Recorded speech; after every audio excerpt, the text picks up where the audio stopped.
Welcome to the Endurance Athlete Journey podcast. This is Coach Katie. I'm jumping in to get this podcast started.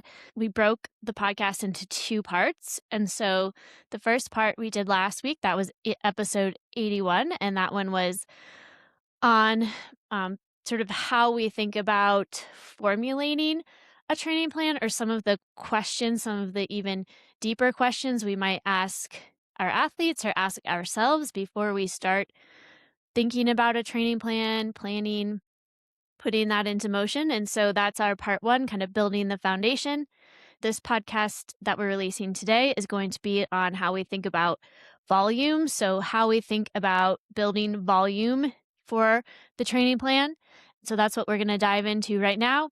And then the third part, we're going to talk next week about how we think about scheduling the week. So, how we think about scheduling each workout through the week, and sort of more of the like nitty gritty into how we think about building a plan week to week. So, today we'll be chatting all about volume. I really hope you enjoy, and we're going to get started right now. And so now let's start to frame this house up. So now that we've had the consultative part of the discussion, now it's our job as the coach to sit down and start to map this out. So now that you've gotten this information from this athlete, what's your method for building the bones or the structure of a training plan? How do you go about doing that? I think, obviously we've kind of figured out where they're at. Ask if they're doing any sort of intensity currently, like what are they doing workouts? And, maybe they're not, because this is maybe the beginner athlete, but if it's somebody that's coming to me and they've already been doing some workouts, I like to also figure out what intensity they're at, because generally the way I do training plans is it's just like a regular kind of periodized plan where I'll build up their volume first. And so oftentimes with that, I will keep the intensity generally the same. So it's not that I'm going to be taking the intensity out, but it's more just like getting an idea of their current intensity, because maybe they're doing one workout a week and I want to kind of keep that about the same initially and just kind of build up the volume slowly. So usually the way I do that is like if I, kind of figure out what their max is going to be based off time or distance, depending on what we've determined. And then I'm going to slowly, maybe 5 to 10% a week, just kind of slowly build up that volume. And that most of that is going to be that sort of easier aerobic zone 2, maybe max zone 3 running. And then maybe I'll do that. Okay, they've been doing one workout a week. I'm going to kind of keep that one high intensity day. I might add some strides or hill sprints, just little bits like that throughout the week, but I'm not adding a whole lot of intensity. It's just building up the volume and getting to slowly to that point. So within that, it might be like building it up, maybe coming back a little bit, like a down week or a cut back week, and then building up, and then kind of, and then sort of, okay, eventually they're going to get to their goal volume. And then I might be like, okay, let's be there for sit in that, a little bit. And then once they're sort of comfortably, I know that they can handle that volume. I know that they can be there, and not, not have injury, and they're able to handle the time it takes and all that. Then it's kind of like building in some intensity, and that can look a few different ways depending on what their race is. Like it might be simultaneously increasing intensity and lowering volume, or it may be slightly lower. Like for a marathon, I might slightly lower volume, but keep it pretty relatively higher, and then up the intensity a little bit more. It might look different ways depending on the person and their race, but that's sort of how I'm building it. So the volume's kind of increasing, and then towards depending on how much time they have, but maybe the last month or so before, 6 weeks before the race, that might be starting to shift a little bit intensity and volume. But so maybe I'm adding an additional workout or some additional intensity to the long run or something like that. But it's that's how I'm thinking about it anyway. So that's how I do it for runners. I know it's probably a little bit different for triathletes. And because when you have 3 sports, sometimes people are focusing more on one discipline than others. So I know there's a more complicated probably equation there. But for runners, the nice thing is, I didn't even mention strength training and all that, but I'm just purely talking about run volume. That's kind of how I approach it. It's just sort of like a stepwise approach and then kind of cutting back a little bit, letting them recover, stepping it up, coming back, stepping it up, and then maybe getting to that max volume and then slowly adding in intensity. But I never do intensity and volume at the same time usually because I think unless like there may be some times when I'm more very, very more slowly adding in volume and slowly adding in intensity, but I'm not usually doing both at the same time because that can really increase somebody's risk of injury when you're sort of both of those things are being increased. I think that's a common mistake people make actually is not only increasing their volume and then they start increasing intensity a bunch and adding all these different workouts in all the time. And that is a big recipe I think for injury. And I think Yeah, that's a agreed. major mistake people make a lot.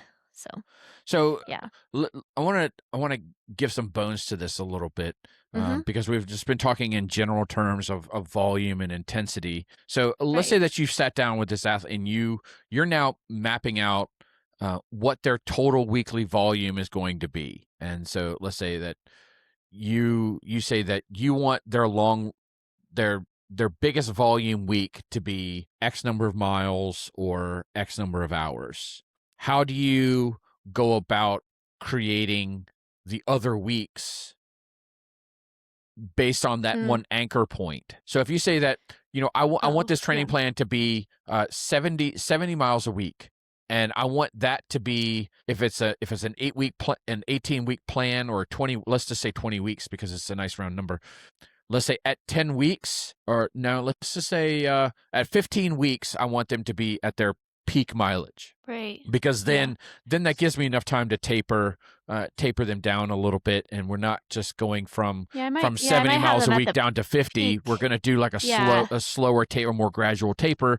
So at 15 Yeah. weeks, I want them to be at Yep. their peak mileage. How do you go back and then back Well, into weeks I 1 might through want them to be 14? at their peak mileage a little sooner than that maybe, like maybe around 14 or 12, 13 weeks potentially. Like I kind of want to get them there, have them there a little bit before I start bringing them Okay. down because I think it's helpful to have consistency at a certain volume, honestly. The whole reason we're building into volume is to kind of hold it there a bit, I think is helpful, Okay. and so it depends on the athlete, but and their experience, maybe they only hold it there a couple of weeks and then kind of, Yeah. bring the intensity up and bring the volume down. But for someone that maybe is a more experienced, I think having more weeks where they're kind of at that intensity and they're sort of sitting in that a little bit is helpful. But so it depends a little bit, but maybe they're starting at like 50 miles a week, Yeah. but maybe they have done 70 before, so or something like that, so they can kind of accomplish it. It would be something like maybe, again, that 5 to 10% rule, I can't in my head the math, but it's like maybe I do 50, slowly kind of ramp it up maybe to 55, but then it's kind of slow. So it's somewhere in between like maybe 2 to 5 or 6 miles a week. So you're Okay. sort of ramping it like 2, like 52, 53, maybe 57, then maybe 60, and then it's back down to like 45 or 50. Like and then Yeah. okay, now we're starting at 55 or 57, then 60, then 62. Like it's just this Yeah. kind of No, like exactly. very slow increase. I'm never increasing it more like anything crazy. I would never generally increase it unless someone's already running, like, I don't know, even at this, like, if somebody were already doing 100-mile weeks or something, I'm still not gonna increase it by 10 miles increments. So it's a very slow, like, yeah, and Yeah. that's how I do my own training plan. It's kind of like if you looked at it, if I were to share training peaks and sort of I put on each week I kind of put my goal volume in there. It's generally slow. Like, so this week was kind of had to be a forced cutback week, but next week but I hit 66 last week. It was a little higher than I meant to, but it's okay because I had this week. This last week was, or this particular week is cut back, but then I go back to 60, 60. It'll be 60, I think 65, and then maybe just between 65 and 70, and then maybe 70, and then a cutback week. And 70 is where I'm maxing out at. So I'll do that. I'll do the cutback week, and then I'll kind of go back up real close to 70, maybe 65, 70, 70, cut back. And then I think that's around the time I start to, like, bring my volume down a little bit and the intensity is a little bit changing at that point. I'm Yeah. doing more race specific in like training, like race pace more Mhm. specific. Right now, Yeah.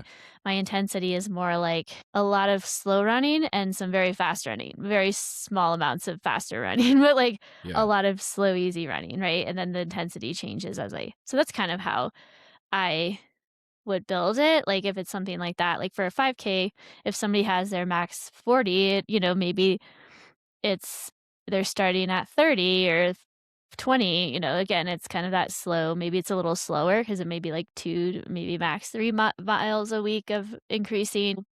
Yeah, that's how I think about it. It's pretty like, maybe if it's hours, that's another one. Like, if somebody's really doing it in hours, it's a little trickier because for me, because I don't usually think in hours, but, Yeah. like, maybe an hour, if they start at 5 hours, then it's kind of like maybe half an hour a week or so, like, Yeah. something like that, depending. Um, so it's just slow. I don't ever wanna jump someone up too quickly because I also want to sort of test to see like how is this week going? Like how are you feeling? Are you recovering enough? Like you're asking all these questions and once there's signs potentially that somebody's not recovering, their workouts performance and workouts are not going well, I think then there's a series of questions I'm asking like fueling and Yeah. is it the training itself or is there something outside of the training that's making it harder for you to recover? Sometimes somebody will have a goal and they get close to that goal and things are starting to unravel a little bit and it's like and maybe they're doing everything they can. It's just life stress or something else they didn't anticipate. I'll just be like, yeah, we're not. You're capping out at 60. Like Yeah. within that, we're gonna do the best we can to get the quality. And maybe we then the intensity comes in maybe a little earlier. We just do something different to make sure you still get the stimulus, but you're not gonna be able to make it to 7. Or maybe they just cross training involved. There's some research lately that came out, and I'm trying to remember on where I saw this, but the old age old rules that we never increase more than 10% week over week. Mhm. They seem to have started to clarify this direction a little bit more, where they say it's not just the 10% week over week. We don't want to increase a particular workout more than More, 10%. yeah. So it means that we could grow your weekly volume more than 10%, but let's say that Right. we don't want to grow your long run more Mhm. than 10%. So, When we talk about, like, the weekly training, but yes. absolutely, I'm not gonna like, my training, like, it's been with the long run, it's kind of like this very slow progression of, like, 10, I would do 10, 12, 13, 14, 10, 14, 15, 16, 10. It's like this has been growing, this long run progression over like even before I started training, right? I started my marathon training, I was already like up to like 14 or 15 miles because I built it. So then from here, it's like this week I cut back to 12. Last week I did 16, then I do 12, then I might do 18 and then back and then 19 and then back and then I'll be at 20 Yeah. and I'll hit 20 3 times before my marathon, but it's been a building process. Like I would never recommend somebody go from 10 miles a week to like or their long run to 20. That's a recipe for not s- Yeah. just not a good Or even idea, going right? So for most athletes, unless you're highly experienced and you've been running for a really long time, even just yeah. going from 10 miles to 12 miles week over Right, that might week be a is jump. too Yeah. much, because Mhm. that's an increase of 20%. Mhm. And so That's why it's even kind of like for me it's like a 1 mile yeah, yep, maybe 10-minute addition. Like, and some of my athletes who are doing it more time based, it's like literally maybe 5 minutes a week to their long run. Some of yeah. them, like it's like, But if you oh, if okay, an hour 10, hour 15, hour 20, hour 30. You know what yeah. I mean? And sometimes it might be 10, but I mean, it's technically, you could that, go yeah. from a 50-mile a week, and then the very next week you could do 60, because I mean Hmm. that's a 20% increase week Right. over You week. could do that. Yeah. But the issue is that we're not going to grow that long run more than 10%. So that means that Mhm. we're taking those extra miles and we're distributing them across the other runs as well. And so I Right. don't want people to Mhm. think that, well, I can't grow it more than 10% week over week. No, you can. You just have to be careful on how you grow individual workouts, which Right. we'll go more in depth into episode 2 of this Yeah, and series. I just tend to be a So little bit more, like, I don't know, like, cautious of that. I think you can. You yeah, the very specific kind of athlete that you could do that with. That's a and as somebody that's experienced, like, maybe they just kind of baseline their out they maybe their max volume is 80 and they're just baseline at 50, but they've been at 80 before several times, miles a week, and so maybe they can just jump right up to 60 initially and just spread that out. You know what I mean? Like, that Yeah, type of situation. Yeah, I wouldn't be like, okay, now, they're ready to start their marathon training and they're just like, okay, now I'm going to bump it up to 60 and then slowly kind of ramp it up from there. Like, I definitely think there are times, you're absolutely right. There are times where it is okay to bump the yeah, weekly mileage up and the volume up a little bit quicker. For a new athlete, I'm usually a little bit more could cautious because agreed. I don't know. Yeah, I don't know them. They don't have the experience and the time on their feet already to, like, build. I feel like it takes time. Like, in my opinion, I've been running all these years.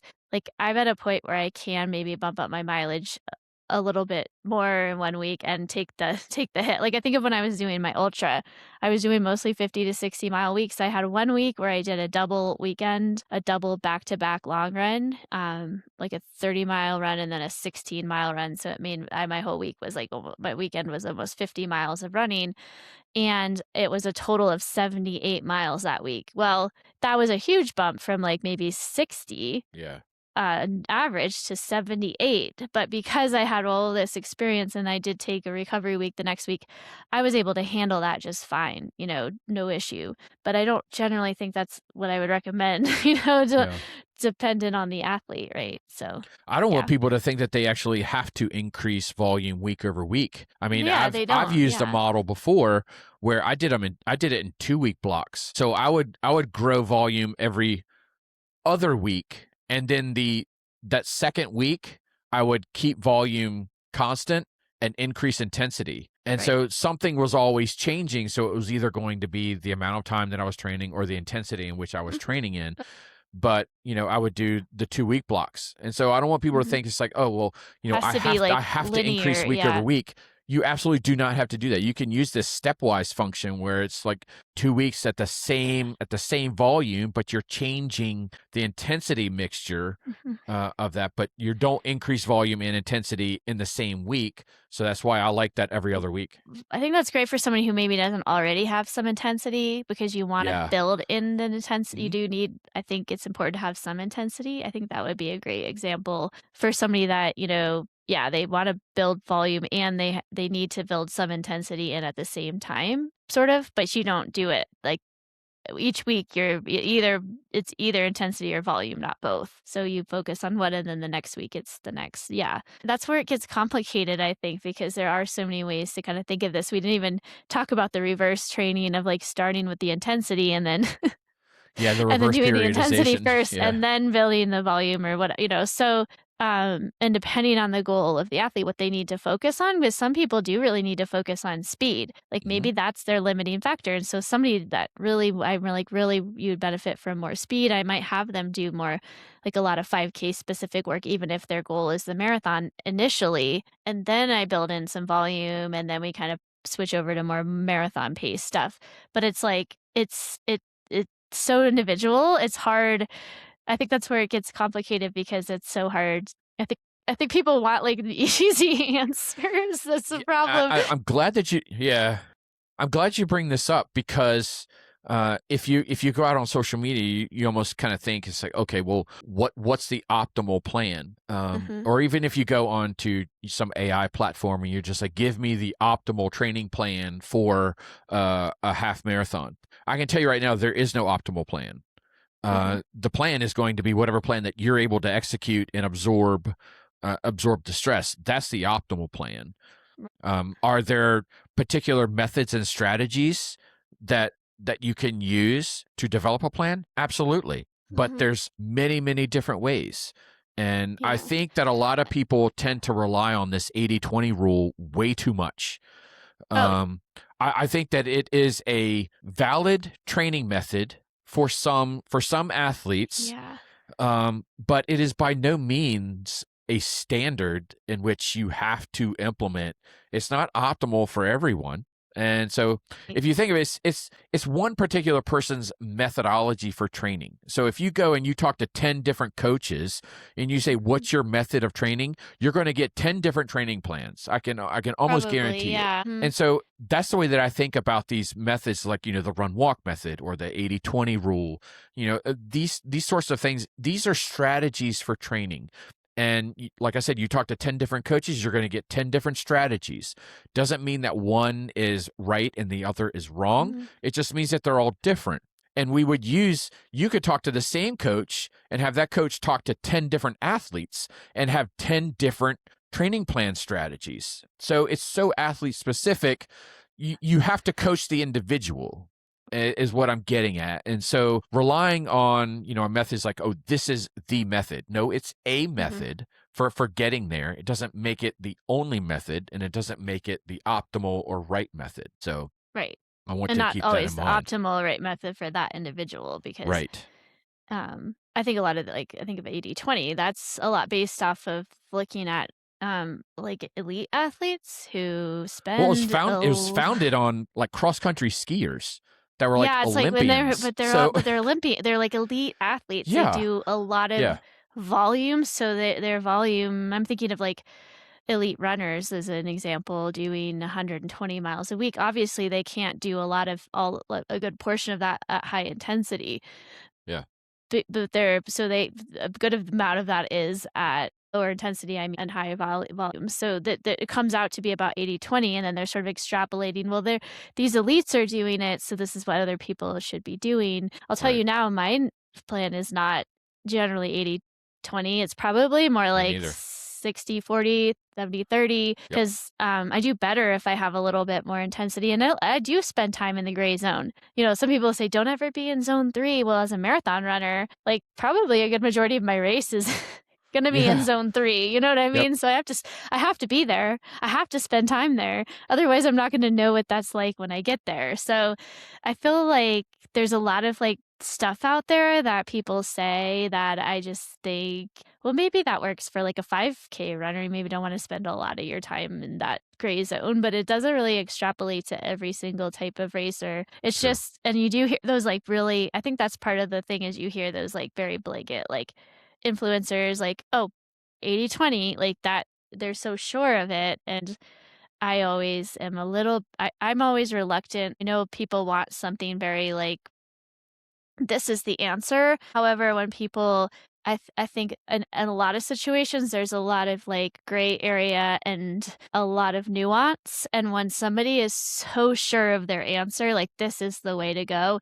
that to me is Red a red flag. flag that that Yep. person doesn't actually know what they're talking about. I'm gonna be real blunt here. When somebody is so sure, like, so absolutely sure that this method of training or this particular thing is the way to go for everyone, especially if their sort of blanket statement, like, "This is the way everybody should train," I think you should just, like, not follow that person anymore because they Yeah. obviously do not know at all what they're talking about. That's a red flag, but I think Yeah. unfortunately the people are attracted to those that because there's, like, a black and white thinking of, like, "I want the answer," and this person seems so sure of themselves that they know the Yeah. answer, but they probably don't, and in fact, if they're saying that so assuredly, they absolutely do not, I'll tell you right now. So Yeah. please just be aware of that. I'm just saying that because I've seen it and I know.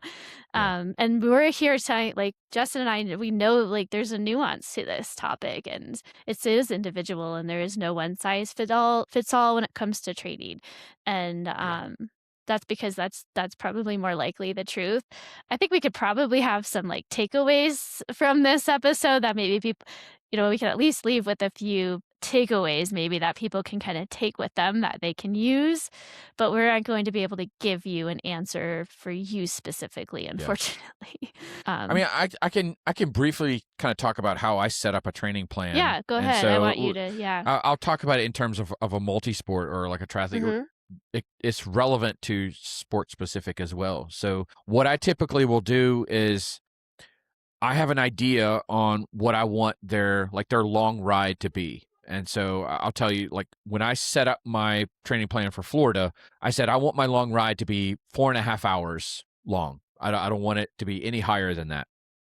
And I said, well, I know that I want my long ride to be 45, like 35 to 45% of my total weekly bike volume. And so then if I know what my long ride is, I can then calculate what my total weekly volume is going to be for that particular sport. And I'll do that for running as well. For running is it's not as aggressive. So I say I know that my long run, if I have a long run in my plan, I've developed plans where I don't have long runs at all. Where I want my long run to be 30% of my weekly volume, and I Mhm. want my long run to be like 1.5 hours, no longer than that. Then I can calculate what my weekly volume is going to be for that week. And so now I've got what my total bike volume is going to be. I know what my total run volume is going to be for that week. And I typically will say, my swim volume is anywhere between 3,000 to 3,500 for a half Ironman.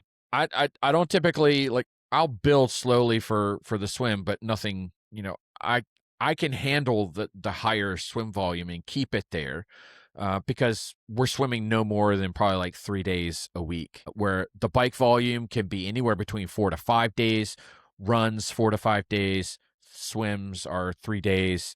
And that's how, I kind of will distribute that load. And then I have 2 to 3 days of strength training in there as well, or 2 to 3 sessions of strength training. And then that gives me that week's volume. And now I say, okay, now I want to back into what all the previous weeks are going to look like. And so I'll say, do I want to go with a 3 on, 1 off? Do I want to go 4 on, 1 off? And then I just will toy around with growth rates. And so I'll say, I'm going to grow my run by 10% each 3 weeks in the block. And the fourth week, I'm going to take that fourth week and I'm going to actually decrease it by 15%.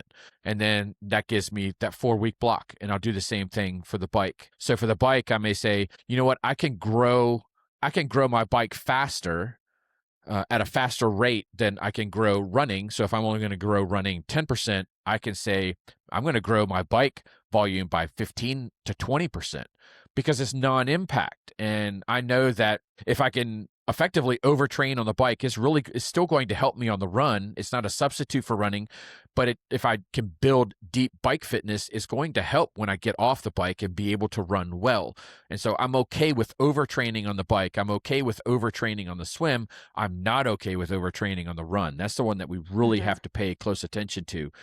And so I say, well, now let's change the bike. So we're going to grow this by 15 to 20% each week for the 3 weeks, and then decrease by 15% that fourth week. And that gives me my 4 week block. And then for the swimming, I can say, well, I'm just going to hold it at, let's say 3,000 yards for each session at this phase of the training plan.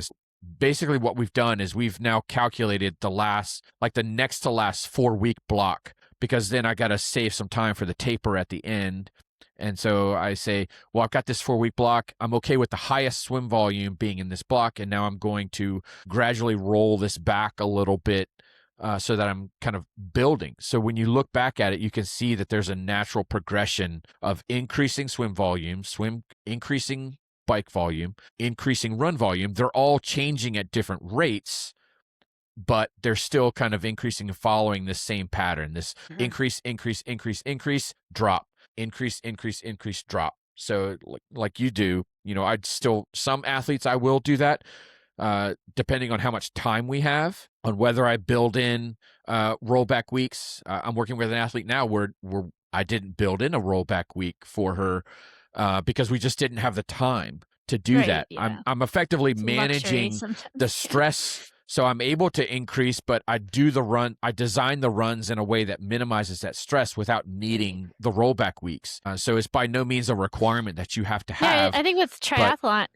like a triathlon too, like you because the stress of the run is so such a bigger piece, like the mechanical load and all of that. So you could I wonder too, like if within the plan in that situation, you could maybe keep the volume total time the same, but maybe you're just rolling back a little bit on the run. You know, like you're saying, like yeah, maybe you're just kind of rolling back on the run a little bit or some aspect of it, but you're kind of keeping you're maybe increasing that. I mean, because you have the other sports, you can kind of like, okay, we're gonna do a little extra on the swim because you need some extra time in the water, or you need yeah, a longer bike, and because you can maybe do a little bit more volume on the bike. So I think that's the nice thing about it's tricky with triathlon because you have the 3, so you're managing all 3, and I think sometimes triathletes tend to overdo it, but, hmm like, just in my experience, but the nice thing is you can kinda do, like, a roll back, but you're still keeping the volume or and that's the true probably for runners too. You could maybe like if you're doing some level of cross training, but you still want to keep some volume, you could decrease the running and then add in yeah, not go crazy on it, but you could add like an elliptical or bike to it if you're already doing it. I don't think it's a great idea to add that in if you on those rollback weeks if you haven't already been doing some aspect of that. But there is hmm like when it comes to cross training some manipulation, but you can yeah, I think that helps. I think what you're saying is it's a little more complicated or just thought yeah. process going into like those 3 different disciplines and how you're managing that versus maybe running is a little more simplified because it's just the one, but that is helpful to kinda I do go like to through. look at it on a graph, and so what I'll do Mhm. is I'll set up Yeah. a spreadsheet because I mean that's the way that my brain works. Um, So I've got the spreadsheet and I'll have 4 graphs on the spreadsheet. One is like a swim only graph, then I have a run only graph, a bike only graph, and then an aggregate which has all of it.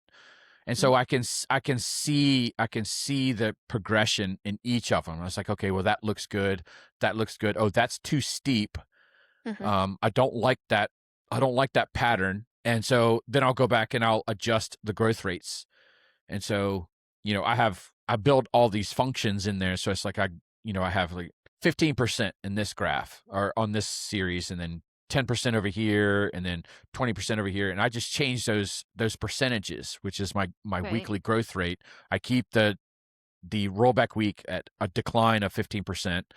And so then by changing just those few numbers, I can change the pitch of the line, so where I can see their volume. It's like, okay, I like that better. That one that doesn't have any steepness to it. It's got a nice slow progression. I had the growth rate a little bit wrong.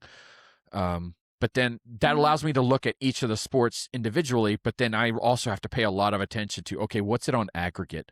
Because, Right. these aren't siloed things. So it's not like, oh, I can recover Right. bike training differently than I can recover from run training. When you Yeah. stack them all together, it's still stress on the body, and that's what I have to manage. And And I think so, that's where, like, that weekly when we kinda dive into, like, that because 'cause we're talking more like this overview, and when we dive into that, like, week to week, I think it'll be yeah. interesting to hear how you put that into a week, like, how you're putting those workouts together in a week. And I hmm know it might that's the hard part is it does depend athlete to athlete what their kind of focus is and what their race is, but yeah, I think that's where you do that, then how do you put it in each individual workout together into a week for something like Yeah. triathlon? Because I have, again, I like my ideas for running. Like sometimes I'll work with triathletes who are just wanting to focus on running, and I have an idea. Like maybe they have the other parts of their training plan kind of set, and I'm just building in the running. So I'm keeping that in mind. Like I have ideas for that, but I don't build in their swim or their bike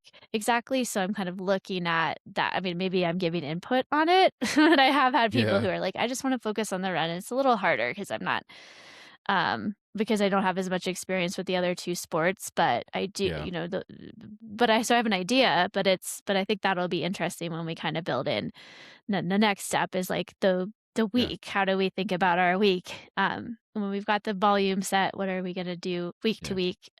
It'll Because I be like this. I like fast. this aggregate graph where it combines to the other ones, because then I can see, like I said, I'm managing total stress. And so if I Right. see that aggregate line is growing too quickly, or there's too many spikes, then I know that the composition of that aggregate graph needs to change. So that may mean Mhm. that I go from 5 bike workouts a week to only 4. And Mm, that can right. change how that aggregate line increases over time by changing the proportion that each sport Or contributes yeah, that makes to that sense. line. And so Right. it's a very, very kind of math centric method that I have, Right. simply because that's my background. Yeah, you're like, That's where I'm more that's like where I that's where my education lies. I've been doing this for decades in terms of, like, analytics, and I'm just very math driven, and that's how I implement this in my coaching okay. business as well, and how I Yeah, set up plans. It's which makes very sense, it's yeah. very mathy.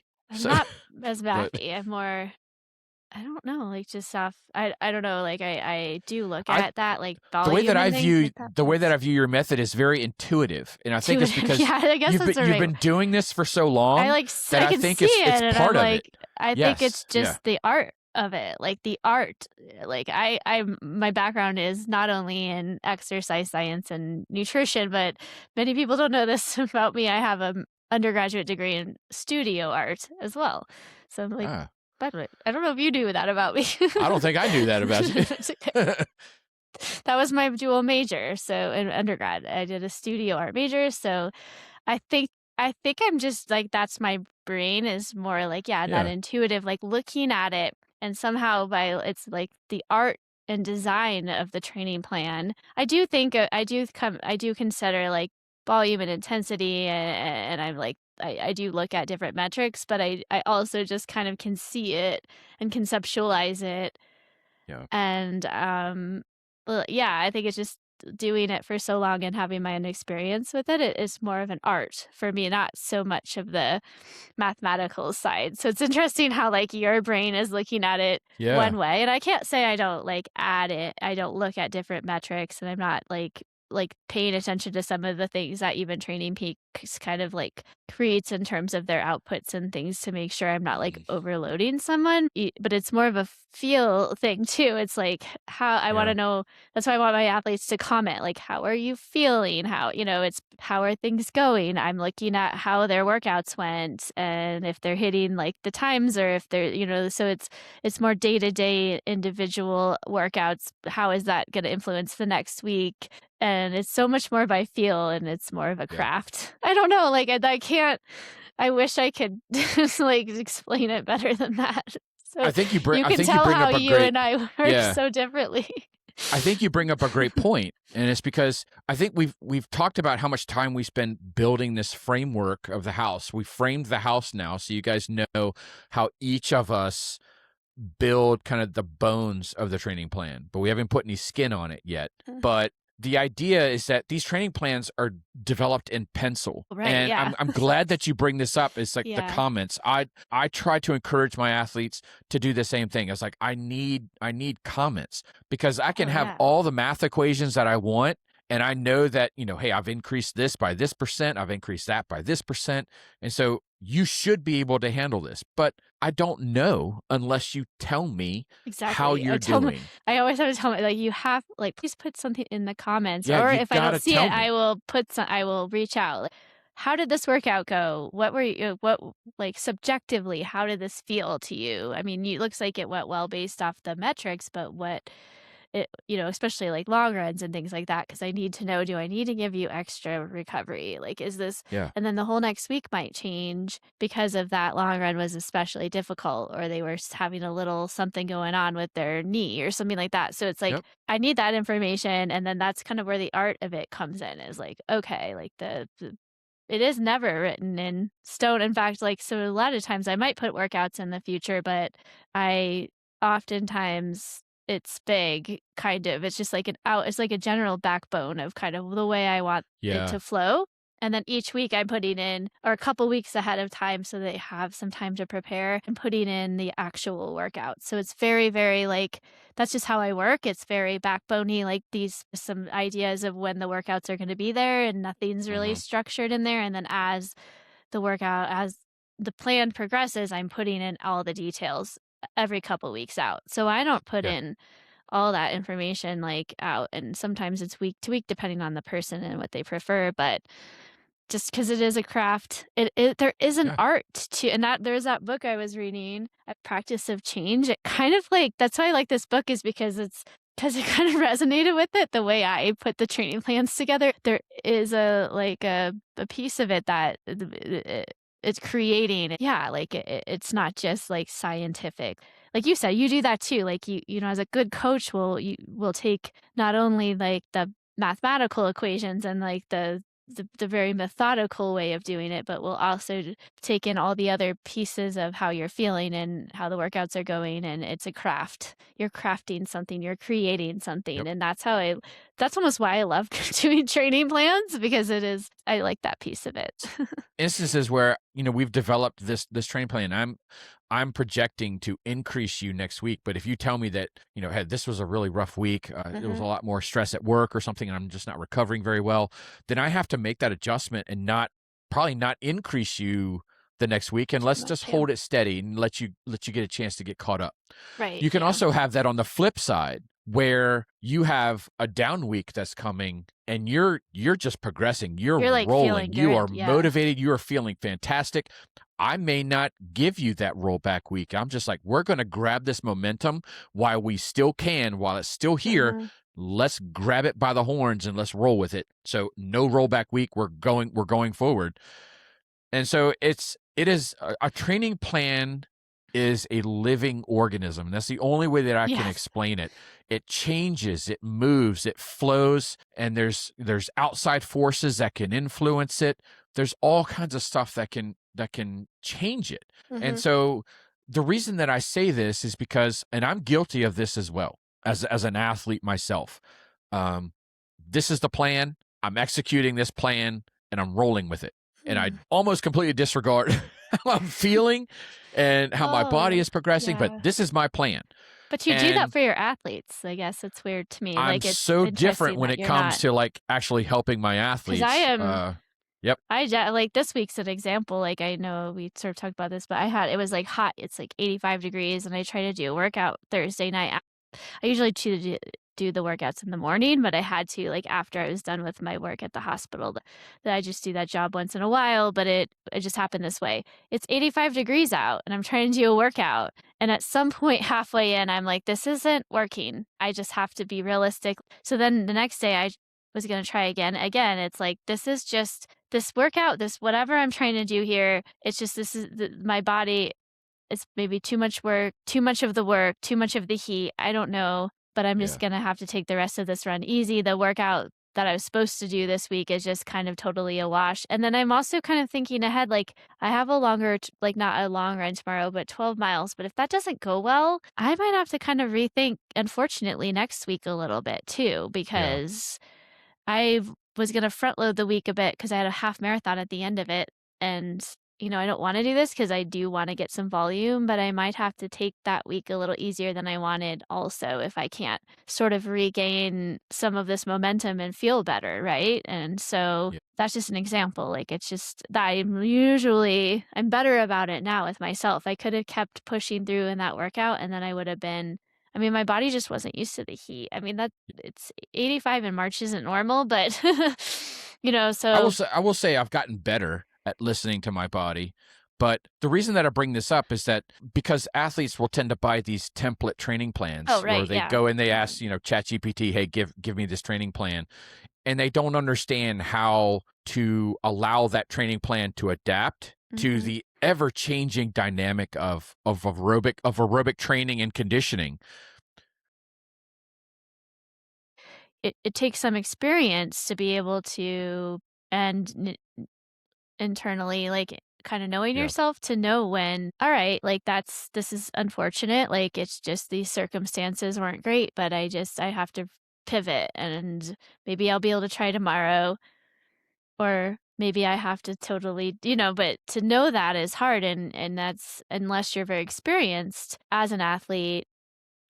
That's why I don't really love those training, I mean, that's why I think it's helpful to have a coach working with you because, Yeah. because 'cause I think people kinda get themselves into trouble with those, plans, and then they end up just kind of, like, maybe following it, but then they don't know when to pivot or when to add additional recovery work in, so then they just sort Yeah. of, like, do the workout because it's prescribed, and maybe they don't give it at all, or the workout doesn't go as planned, and then they sort of end up at the race sort of subpar, because they didn't know, "Okay, maybe I'm feeling really good and I could add a little bit more even." I don't know, like, it's just then you kinda get there and you could have had a really good plan that somebody created that was really well thought out, and they were listening to you, and you had that sort of person telling you, "Hey, I think we need to pivot. I think, okay, that didn't go well. Let's take a rest day and then try it this. I'm gonna put in another workout," whatever it is. Like, and that person, that coach can get you to that goal, whereas I think a Yeah. lot of people just follow these training plans and end up kind of subpar. They could have done a lot better. They maybe don't Yeah. know that, but I think most people could be doing a lot better if they had a coach. So, Agreed. I'm not trying to sell this as like coaching, I'm like selling it. you're selling. I'm like, hire us. Yep. Well, I got It's to the get benefits going of soon having a because coach. I have Yeah, we so got to go to let's Home wrap this Depot up. for something. So So uh I want to thank you. I want to thank everybody for tuning in this week. It is greatly appreciated. So this has been, what did I say? This was episode 81 of the Endurance Athlete well, Journey podcast. So it's part one of a two first of part all, do you episode. Go ahead. before we do that, let's just do like a few takeaways so people can maybe have Okay. something. Yeah. Maybe Okay. one is it's probably a good idea to get a coach. But if someone's like, Yeah. I can't afford a coach, I wish I could, but I can't. Like maybe just a few takeaways. I think if I want to start, I'll give two, and then I want you to give a few. Like maybe we Okay. can um one would be like I said in the very beginning, like knowing your why, like really thinking Hmm. about why and if it's very outcome oriented, really trying to figure out a way to every day, like the process is the biggest piece to enjoy that everyday grind and everyday the Hmm. process of it. So figuring out your why and really digging into that and having something deeper to that's motivating you. That would be one. And then the other one would be, yeah, don't don't increase intensity and volume at the same time. That's a pretty True. simple one. Yeah. How you have any like a couple Man, things put me that on we the spot here? I'm Like, sorry. what are my takeaways? I'm sorry. I Uh, don't know. I should I give think more, the but one takeaway that I would have is um, that it's okay to be conservative on the growth of your training plan.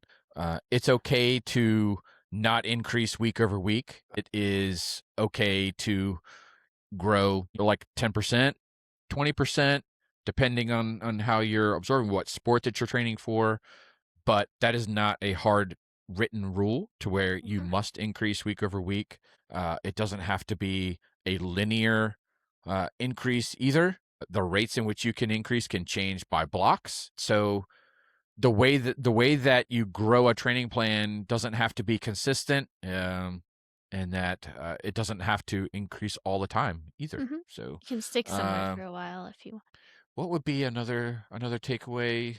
Uh, I think I think the other takeaway would be to be really realistic on your availability. And Really sit yeah, down and think hard about how much time you do have available to you, and consider all of your life and don't demands, your work forget demands, the and don't forget recovery. the recovery. Like, you gotta build all So that into that availability you consider have, all so consider all of the demands that you have on your mhm, time when it comes to creating your training plan, so that you can create a training plan that you can execute and not one that you're holding on to dear life to try and complete. mhm, I think that would be those are my two takeaways. awesome. There we go. I think we had I I got just wanted to leave it. people with something that Yeah. they could take away from this that yeah. All right, Okay. so this has been episode 81 of the Endurance Athlete Journey podcast, and it's been part one of a two-part series that we're putting together on how to create a training plan. I want to thank you guys for joining us. If you have enjoyed the content that we've been coming out with on the podcast, whether it was this episode or the 80 previous episodes that we've done, share them with people that you know that you think would be benefited and helped by stuff that we've been talking about. Again, if you've enjoyed this, please consider leaving us a review and a comment on wherever it is that you're consuming your podcast content from. I know that we're on several platforms, but those are greatly appreciated. And because we do not monetize this podcast, we do not have ads, we do not have sponsors. So all this stuff comes out of our own pockets for hosting and production of the podcast. But we do it because we absolutely love this process. And we love just getting on and just talking to each other about, the sports that we love, and we love sharing it with you guys. But it does help others find the podcast if you leave a review and a comment. So those are appreciated. Thank you so much for that. We also have the private group on Facebook, and it's called the Endurance Athlete Journey Podcast Group. All you got to do is answer one simple question. We'll let you right on in. This is an area where we're starting to release some additional content. And I would love for everybody to join the group and contribute to the community as we kind of fill this out a little bit. And thank you if you've already joined. I appreciate that. We are, as we've said before, we're both active coaches, and we do take on athletes onto our rosters. So if you are considering a coach, or you're just super busy and you don't have time to develop the plan or the workouts that are needed for you to see adaptation and growth, and you just like to turn that over to somebody else, I hope that you will consider us as your potential coach. You can go to fuel2run.com for Coach Katie.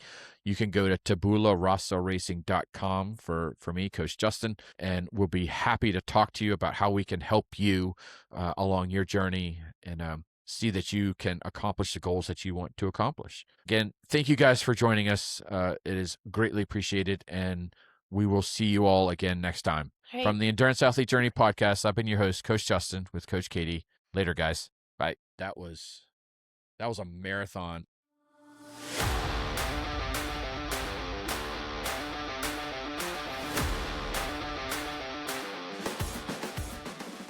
That wraps up today's episode of the Endurance Athlete Journey podcast. Endurance sports have a way of teaching us patience, humility, and resilience, lessons that carry far beyond the workout.